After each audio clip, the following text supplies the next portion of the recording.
Kim Alfonso, welcome to Partnering Leadership. I'm thrilled to have you in this conversation with me. I'm so glad to be here. Thank you for this opportunity. I love your journey, your husband's journey, and I've known him for a very long time too, but can't wait to capture some of your leadership and share it with the Partnering Leadership community, Kim. Now, I know you're a fourth generation Washingtonian, and I wonder how your upbringing impacted the kind of person that you've become. It's interesting. I will say that I was blessed. I was blessed with two parents that attended college. They both went to Howard University. My father became a physician. My mother became a nurse. And so very early on, they instilled in us the importance of education. They instilled in us the importance of work. Clearly, I won't say my age, but I was around the time when we were called Chocolate City. So I will say that, there was a very strong foundation on who we were as African Americans, who we were as kids, students. And so I think that, I left, my cocoon with a very strong sense of myself, a very strong sense around the importance of doing better than, the importance of excelling at what you do, learning as much as you can, being that generation to take my parents' generation a step further. And so I think that really kind of created who I was. And I think the other piece of it is it was always, from my father's perspective, a very strong sense around community. No one was better than we were. Didn't matter how much money they had, where they lived in the city, they were no better. We were all equal, all the same. And he constantly was drilling that in our heads. And so that helped me later in life, not realizing that at the time. You never realize what you learn until later in life. But now I wonder, I now see that a lot of what I do is community based. That I've always been immersed inside the community, the grassroots, in the, in the weeds. And I think it's because of my father always saying, as they say, to whom much is given, much is expected. And so I would say that, it's really I was just blessed to have parents that could provide, the sort of life that I've led. And your parents did serve as role models. And as you mentioned, your father obviously was also a big advocate for education. Both of them had been educated at Howard. So, what was it that had impacted your father so much to want to build a community, build so much confidence in you, and was so persistent in education for you and your siblings? My father had a really unique upbringing. He was raised in Washington, D.C. His parents both worked for the government. So I would argue back then that might have been considered, middle class. And they sent him away to Rhode Island to a boarding school. And so it was so important for them at the time, for him as the male child, to really do much better than what they had done. It was always that, the next generation is going to be better than the current generation, et cetera. And then my grandmother, my grandfather were always very church focused and very community focused. And so till this day, we all still go to church. We all still, when Thanksgiving comes around, the turkeys, et cetera, because that was ingrained. And so I think my father came up with a very strong sense of education and the importance of education. And then also along with that is not losing who you are, and also focusing on the community. And so that trickled down to us as kids. And it sounds like your father also pushed you and determined which colleges you would end up going to. Yes, he did. Till this day, I still, angst about it because I wanted to go to Brown University. But ironically enough, he did. When we came out, it was really, and what was ironic is I had tried to not apply to University of Pennsylvania. And when I didn't apply to the right school because I didn't necessarily. So long story short is he did. He really saw something, I think, in us that we didn't see. And he saw in me as a child, I was always that, as my parents said, I had a bunch of people behind me following me as a child. I was the ringleader. I was the taskmaster. I was, as they said, the boss, And so I think my dad saw in me the business side, that this is someone who's going to go to business. And he did all his research and he wanted me to go to Wharton. And so So I ended up at Wharton. My sister, the same thing. He wanted her to be a lawyer. She's a lawyer at Duke. My brother is a physician, University of so he did it with all of us. And so in retrospect, I'm glad he did. I'm glad he took that level of interest in the schooling. But at the time, I told him I would go 1 year and then I would transfer to Brown. Of course, that did not happen. And it sounds like after that, obviously Wharton is an outstanding school. After that, he also pushed you to go get your MBA. Yes, he told all of us we had 2 years to work and to find ourselves, as he said, and that if he were going to help support us, he was not going to pay the full ride. He said, I did undergrad. I will pay half. Again, I'm blessed to have a father that could do that, but you've got to come up with the other half. And so near my 18 months, I started getting articles of the best business schools. And of course, his first choice was Kellogg. I was trying to stay in the East Coast, not go to the West Coast. But he also decided that he wanted somebody in the health field. And so I had done an internship at Howard University Hospital. And so at the time, he said, you really need to be unique in what you do. Not that many African Americans are going into health management and hospital management. Everybody's going into marketing. Everybody's going to, and so again, I followed my father and I did go to Kellogg, which I'm really glad that I did, because I think I got an opportunity to see a different side of the nation, just a different perspective, because I had been East Coast, raised, and then Philadelphia is, certainly not that far from here. So I was really thrilled and loved Chicago. Loved Chicago. Would have stayed except for the weather. But loved the people. I loved the campus. And really learn. I can even remember the first day it snowed. And you know how DC people are, 1 inch, 2 inches shut down. And it was about 8 inches. And I remember looking out my dorm and saying, I don't have to go to class. And very quickly, my roommate knocking on the door saying, what are you doing? It never stops here. It doesn't matter whether it's 10 or 12 inches, we're expected to go. So that was kind of a rude awakening, but yes. So went there and loved it. And two outstanding schools, Wharton and Kellogg, that your dad set the bar really high for you and you raised yourself to surpassing that and gaining the most out of those experiences. Now, out of Kellogg, you then decided to join Merck. Why Merck specifically? I guess a couple of reasons. One is I was committed to the healthcare field, so I wanted to do something in the health. The second is I wanted to get back to the East Coast. And so one of the things we learned, wherever you go to business school, most of those opportunities are usually in that region, just by virtue of who's coming into the school. And so most of my opportunities were with Ernst & Young or Price Waterhouse or, Baxter Travel, all of those in that area. And I really wanted to get back. The second reason is they did have a program targeted to African Americans. They were trying to increase their diversity, in particular in the sales and the marketing side of the house. And so they had a program that afforded me an opportunity to come in, have a sales experience, marketing research, et cetera, to really figure out where I was going to land, to really figure out what do I enjoy doing, what am I really good at.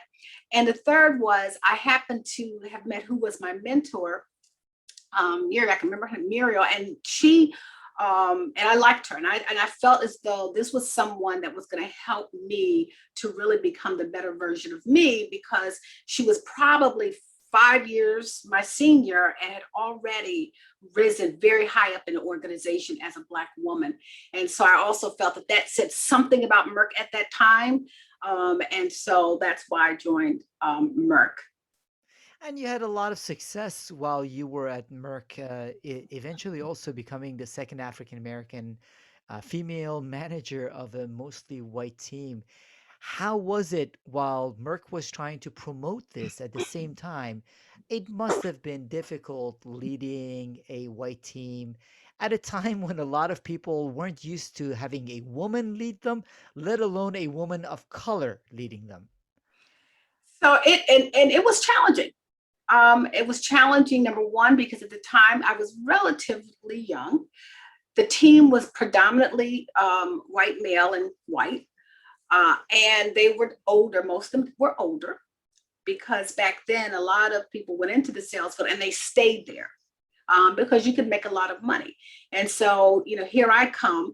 The good news was I did a year of sales in Southern Mississippi and Southern Louisiana. So I had, as they said, went out and had that experience. I wasn't coming in with no knowledge, but I only had 1 year. So I'm coming in as an African American, as a female, with only 1 year of sales experience, where normally it would take a minimum of 5 years. But so it was challenging. It was not easy. But one of the things I tried my best, and again, I had mentors, was to come in and, as we said at Merck, do no harm the first 6 months. Sit back and learn. And so I came in and tried my best to do no harm, to learn, what they were doing, how they were doing. They were the experts. They were no question better at me than in sales. What I needed to do is figure out, how can I support you? What do you need from me in order for you to continue to excel? And I think probably 6 to 7 months in, things started becoming calmer. And obviously some left when I came. So I had some vacancies, which was a good thing because you get to create your team. So I started having an opportunity of bringing on, other individuals. So it was in retrospect, just a great experience.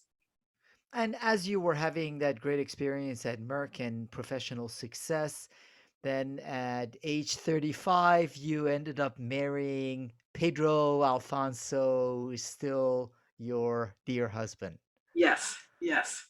So yes, we and the ironic thing was, we met, I guess I was probably 33 in DC. And that's when I started to kind of get my feet in with politics. He was heavy in politics.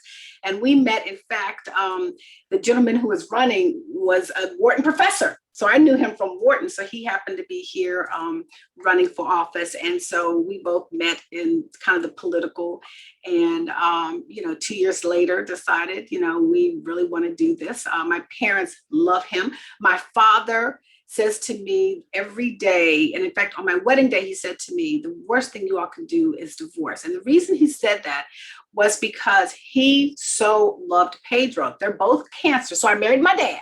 I married my father. And Pedro's Catholic. I mean, we're Catholic. Pedro goes to the same church my father helped put the brick in, his forebears helped build. Oh, wow. So it was really kind of eerie when we first met. It was like, this is really strange. So 27 years later, we're still together and still, making it work. Like we say, nothing's easy, right? It takes work, but I do have to know, were you the one that asked Pedro out first, or did Pedro ask you out first? So Pedro asked me out first. What was really funny, though, is at the time I was a manager and I covered West Virginia, the whole state of Maryland, DC, Delaware. So when he asked me out, my response was, oh, yes, but let me get back to you with some dates. To this day, you weren't going to make it easy. He said that he hung up the phone and called one of his guys and said, she told me, Pedro, that she has to wait to send me some dates. Me, like he was, and the ironic thing is I wasn't saying it to be funny, but literally I was traveling a lot. So I had to really look at my schedule and figure out where was I going to be, what made sense. And so, of course, I called him back and we went out on a date. And years later, we absolutely laughed at it. Not that night. He didn't bring it up that night. But after we got to know each other, he said, by the way, when you said that to me, I was like, do you know who I am? Well, the relationship has been so great over the years because you set the boundaries straight from the beginning. Now, eventually, 5, 6 years later, you also had your daughter, Alexandra. And I know she has been a significant joy in your life. Now, Alexandra was born with Peter's anomaly, which means she has very limited vision. And I know that by itself really transformed your life and your purpose in life. Yes, it did. When, first I wasn't sure I wanted kids. My husband always wanted kids. And so I made the decision. I loved him enough. Let me, so it took us a minute to even have a child. So at 41, I had Alexandra. And the first day they brought it to me, they said, there's a problem. They weren't sure what it was, except one eye looked different, and they weren't sure what it was. Fast forward, Peter's anomaly, limited vision. And so we spent the first 2 years, or she spent, I would say almost at least every 2 weeks she was in the hospital. There was some procedure they were doing. And so we lived down in Baltimore at Johns Hopkins for years. But I tell you, and I was not depressed about it. I was more worried. Like, what is this going to mean? What is this going to mean in her life? What are we going to need to do? And I had this physician, Dr. Betty Cato, who a lot of people in DC know, and she said to me, you take a day at a time. You do not think a month out or 2 months. You take a day at a time and love her and give her that strength. Number two, do not treat her as though she has a disability. You treat her like you would treat any other child. And once she said that to me, that's what I did. So I didn't think what's going to happen, because we all know a lot of things can happen in 5, 10, 20 years. So I took a day at a time. We treated her just like any other kid, which is ironic because sometimes our friends would say, you just let her go upstairs by herself. You let her do this. Well, she's got some vision. And second of all, she's got to learn how to be independent. She knows the house, and so, but I think she also taught me how to relax, take a step back. I was a workaholic. Well, both Pedro and I were. It's nothing for us to be up till midnight working. And that changed because now I had this child. She traveled everywhere with me. Would not leave her home. So I was blessed to have someone that could travel with us. And then I started immersing myself in the disability world because I really wanted to be the best advocate for my daughter. I wanted to know all the resources. Where were they? What can I do? Because I wanted her to be successful, productive, independent. And so in some respects, and I would always say this, everybody wants a healthy child. Everyone wants a child with no issues, right? That perfect child with no issues, right? And I would argue that every child has something. There's no perfect child. I happen to have a daughter who sees differently, and so that just means I've got to be able to help her navigate through it, help her learn how to accommodate for herself, but at the same time, make sure she feels that I can do any and everything as anyone else can, and so it has been a journey. She's 21 now. She's in college, and nothing is easy. I always say when you have a child with a disability, that whatever that work you already have is high with any kid. You add on another kid, people say, oh, it makes it easier. No. It doesn't make it easier, right?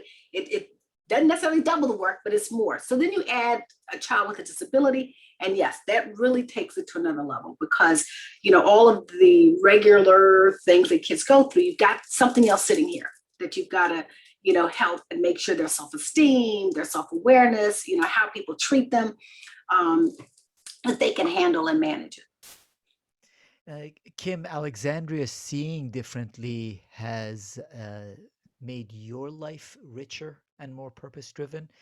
And because of that, you have also had a significant impact in doing good for others in the community. Think about all the lives that have been improved because of the advocacy that you have championed through understanding what Alexandra had to go through as a child and has to go through as a young adult. Mhm, mhm. Yes, I made that decision to immerse myself in the disability world, and I have served on many, many boards. Montgomery County Commission for People with Disabilities. Hogan had me on the Maryland School for the Blind, American Foundation for the Blind. I've worked a lot with DC in the interagency coordinating council, which is special ed for the toddlers. The DC special ed, which was for the public schools. So you're right. I really have, and obviously that led me to Columbia Lighthouse for the Blind because I decided when she was 7 years old that I was really ready to give back. I was really ready to kind of get off that corporate, high intensity, high stress, and really start to see what I could do to help really move forward. Again, my niche with kids who are visually impaired and blind, and I was blessed that my husband agreed, and that's what drove me to Columbia Lighthouse to really work with, all people of all ages who are visually impaired and blind. Obviously, you volunteered and eventually you served as chief operating officer of Columbia Lighthouse. Before we get to that, though, you did have a short experience where eventually, after 25 plus years, you left Merck and you became vice president of marketing for a biotech firm because the money was good. Because the money. So two things happened when I left Merck. I left Merck because unfortunately at that time I was traveling 60%, and my husband was not feeling that. And I was taking my daughter at the time, it was 3 everywhere. And so a part of it was, I really have to stop now and focus and come back to what family's about. And so there was a choice made to do that. So I took off for about 6 months and didn't do anything. I was trying to find who I was. And that's how I found an organization called the Butterflies. I was trying to figure out, okay, what do I do now? I was so defined by being, at Merck, and what that meant, that, and I never thought I would ever leave it. So now all of a sudden I'm unemployed. I've got a 3-year-old. I'm married. I'm trying to figure out what's next. And so I saw an opportunity, and it was making comparable, if not more money than I was making at Merck. And I jumped at it. And I also thought at the time it was something different because it was director of marketing. And one thing we know in corporate America, particularly at the Fortune 100, 500, they do things well. You learn what good looks like, and so I jumped in there, and I will tell you, probably within the first 3 or 4 months, I knew this was probably not necessarily a good fit. But I stayed there, and in part because I was kind of determined, to get to acquire, learn more of the skills that I, needed in this field. It was in the health field, so I was certainly interested in some of the products. And I felt strongly that when you come to a job, you want to at least hang in there for 2 or 3 years before, so for me, before it looks like, what, you made a mistake, and so I stayed there just long enough. And then at that time happened to meet Tony Cancelosi. And then that's what kind of, where I decided, what, it's time for me to do something different and give back. It is, and you were able to combine your desire to give back and have an impact by serving as chief operating officer for Columbia Lighthouse for the Blind. How were you able to balance the purpose with the operational effectiveness that you needed to ensure for the organization?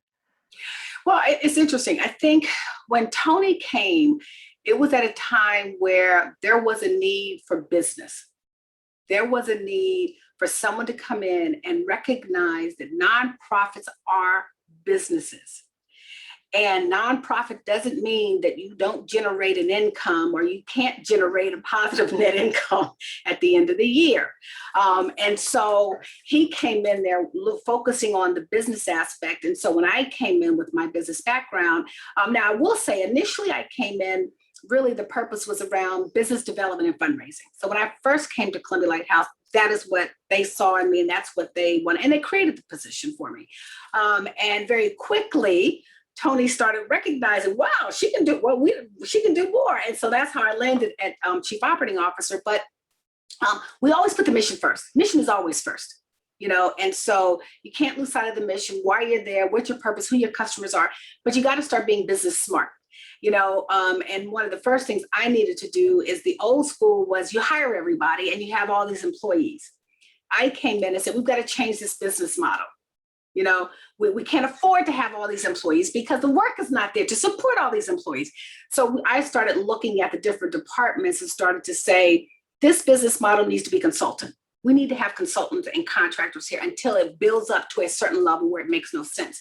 And so it was painful. Because again, many of the individuals that have been there a long time, I did it over time. So it wasn't come in and just slice and burn. It was coming in and looking at each department and figuring out. Second, it was also realizing that the government side of the business wasn't really focused on proactively. We waited for things to land. How can we be more proactive? We do some things really well. And how do we, because that is that net income that you push off that helps the other side of the house. And then I think the final thing was learning that everything's relationships. Everything's relationships. And coming in and understanding the state agencies and understanding who can afford your services and who is willing to pay for them. And so I think that was the other piece. And so I think Tony and I did a really good job of figuring out what we needed to do to keep the mission there, make sure we're serving the community. At the same time, though, having a business focus and making sure, and it's not easy. I think all nonprofits will say it's not easy.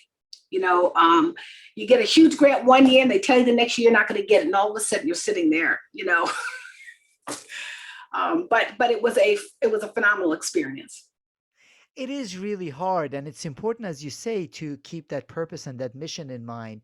That said, without the business understanding and those business principles that you and Tony brought to Columbia Lighthouse for the Blind, then the purpose and the mission cannot be achieved. Correct. So the two have to be combined. And one of the challenges is a lot of nonprofits have the heart, have the purpose, have the mission, and are lacking on the business systems and processes. Absolutely.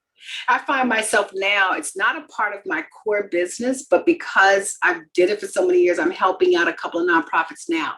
They have a great mission. They have the customers, they have the clients, but when it comes to the business end and they're doing what I'm going to consider as grassroots, they're asking friends.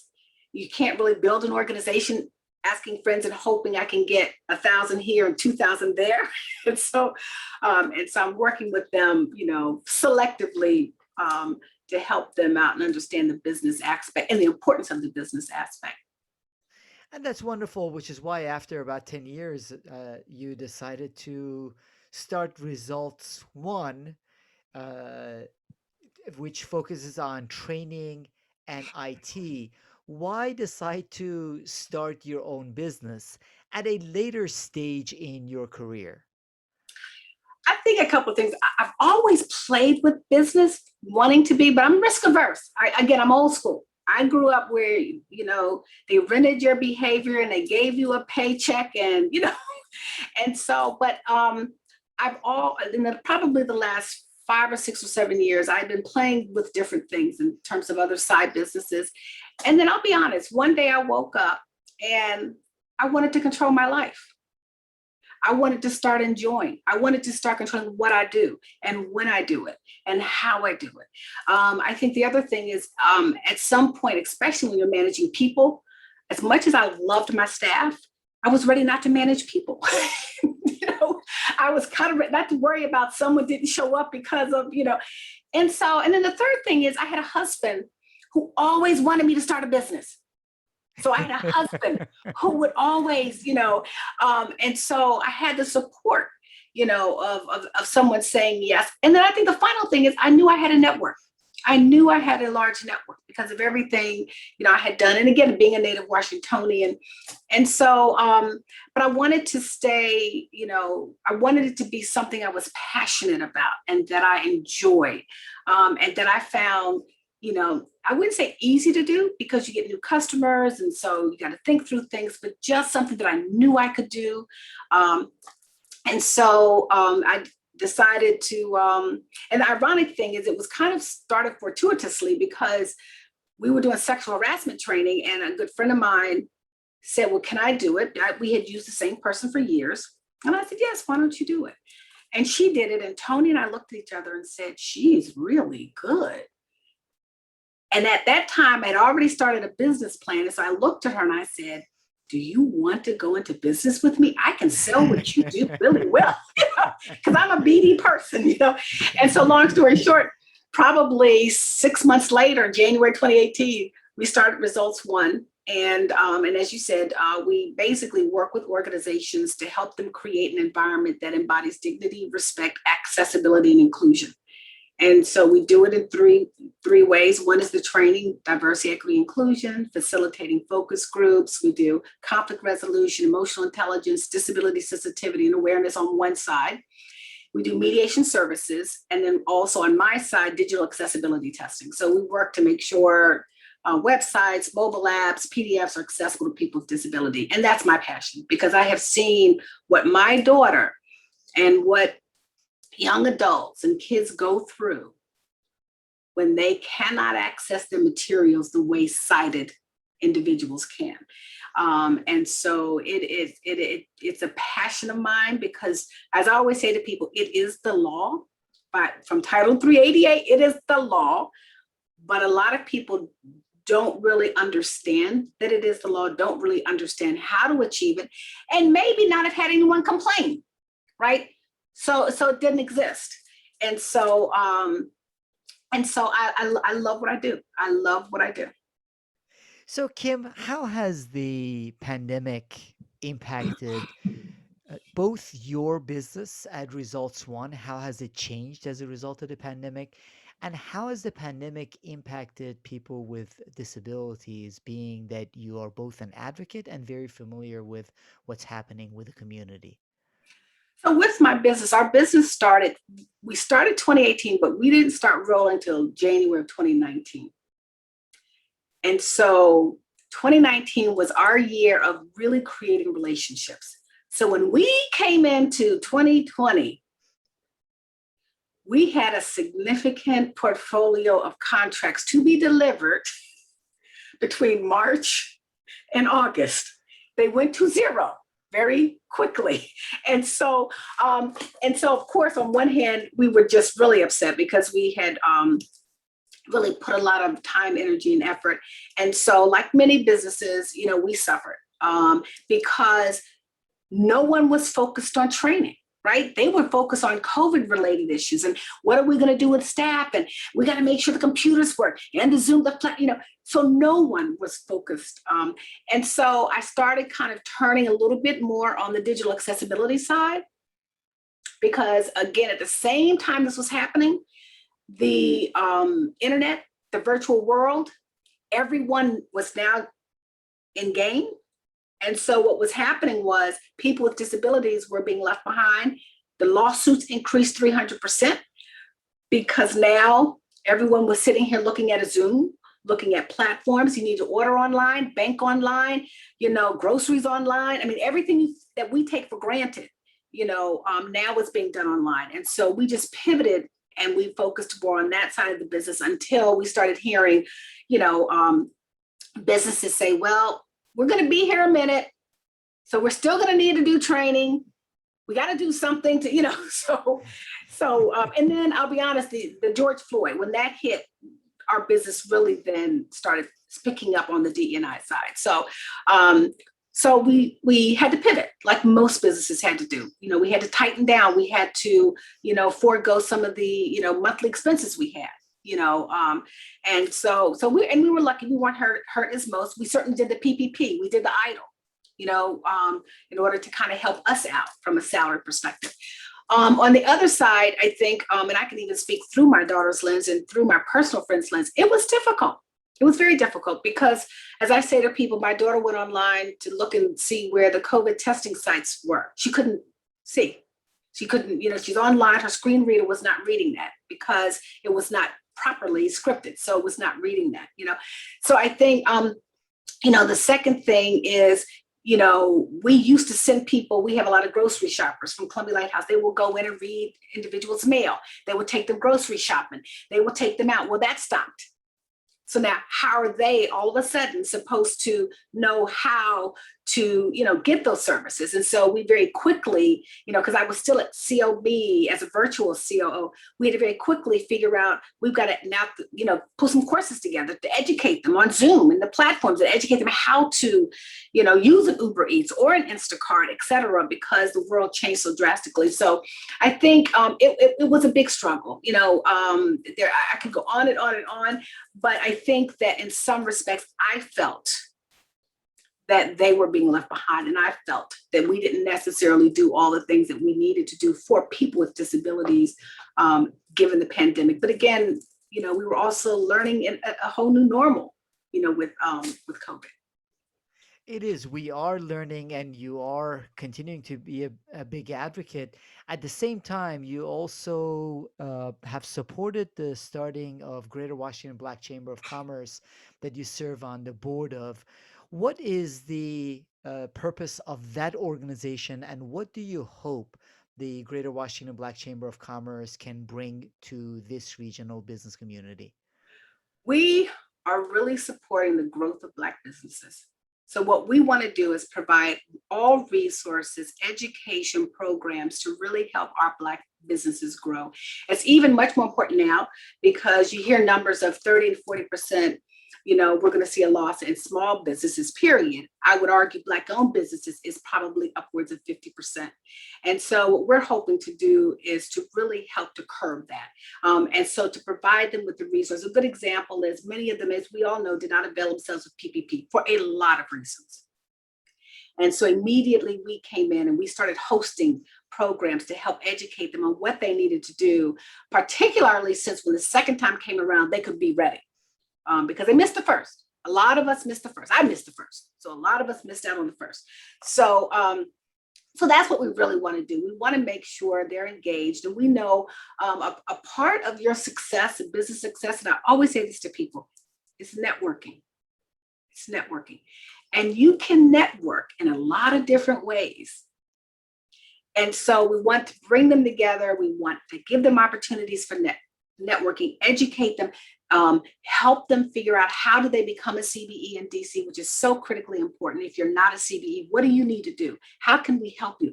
And the real big thing is resources. There are a lot of resources that people just don't know about. And that's one of the things I've learned.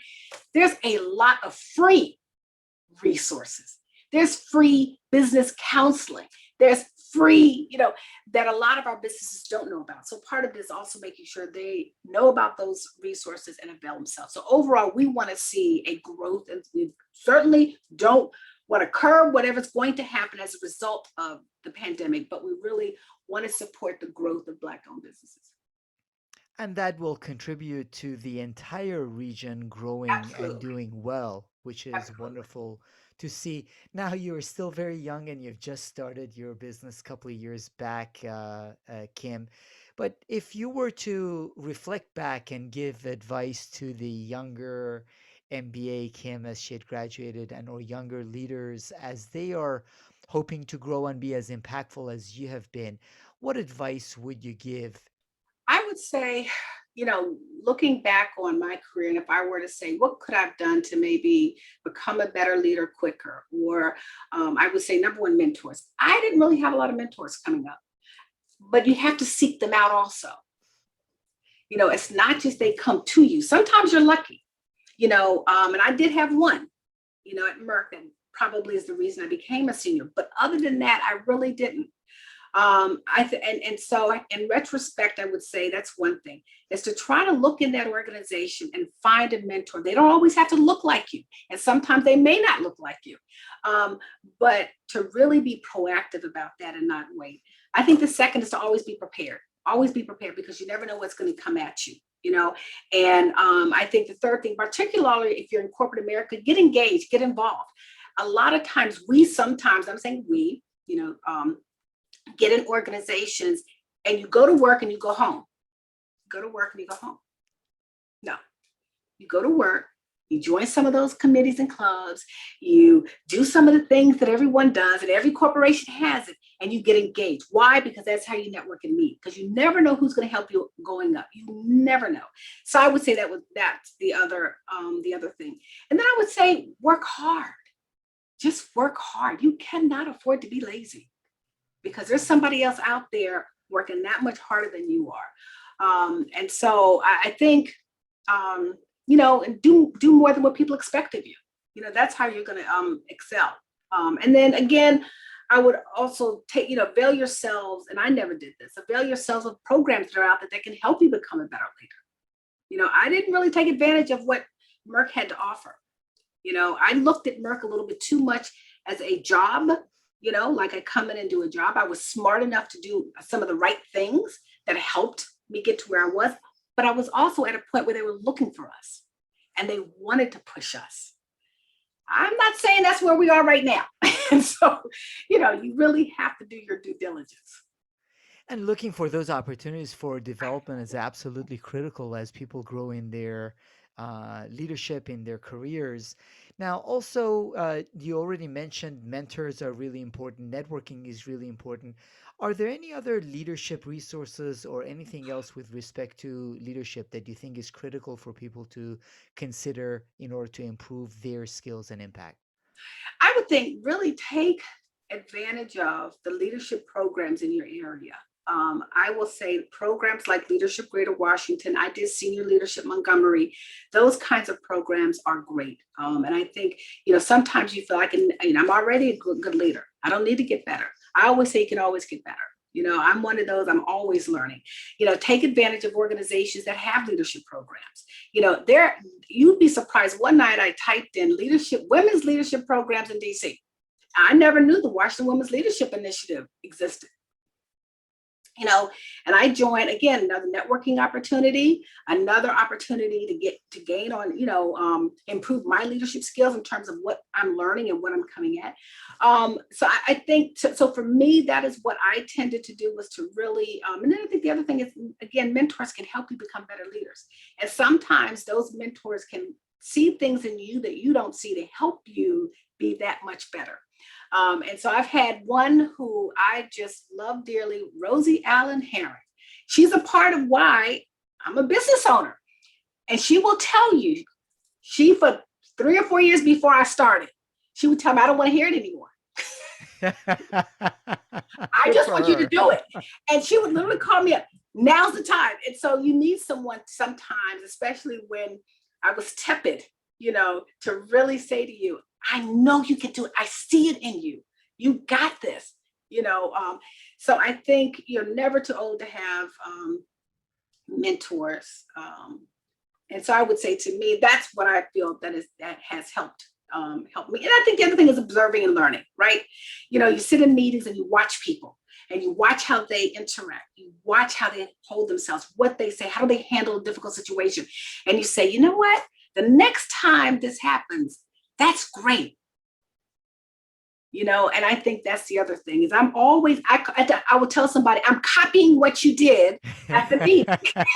I just want you to know, if somebody says, Kim did the same thing, I'm copying what you did. I'm copying how you started the meeting. I'm copying how you ended the meeting. So I think that's the other thing is observing. That's great advice, Kim. And I know you mentioned Rosie. Every time I interact with Rosie, I feel bigger and taller, and I learn more by trying to do what she has done because she is a beautiful leader, as are you. And I truly appreciate you sharing some of your leadership journey and insights with the partnering leadership community. Thank you so much for joining this conversation, Kim Alfonso. And thank you so much, Mahan. I really have enjoyed the time as well. So thank you.